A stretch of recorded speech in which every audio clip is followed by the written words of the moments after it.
نماز وحشت قبر پڑھنے کا مختصر طریقہ کیا ہے؟ نماز وحشت قبر جب کسی میت کو دفن کیا جاتا ہے تو اس کی پہلی رات جو قبر کے اندر ہوتی ہے اس رات کو یہ نماز پڑھی جاتی ہے۔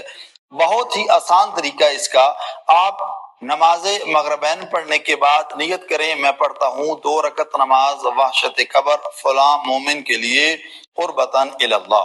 صبح کی رکعت کی طرح آپ نے 2 رکعت نماز ہی پڑھنی ہے، فقط فرق یہ ہے پہلی رکعت میں سورہ الحمد پڑھنے کے بعد آپ نے آیت الکرسی پڑھنی ہے مکمل ہم فیہا خالدون تک، اور دوسری رکعت میں سورہ الحمد پڑھنے کے بعد آپ نے 10 دفعہ سورہ انا انزلنا سورہ قدر اس کی تلاوت کرنی ہے، اور جب نماز مکمل ہو جائے تو وہاں پر ہی بیٹھ کر آپ نے اس کا ثواب اس مومن کو جس کے لیے آپ نے یہ نماز پڑھی ہے اس مرحوم کو آپ نے پہنچا دینی ہے، اس کے لیے دعا کر لینی ہے۔ خداوند کریم اس نماز کی بدولت خداوند کریم اس کی قبر کی پہلی رات کو آسان فرمائے گا۔ والسلام علیکم ورحمۃ اللہ وبرکاتہ۔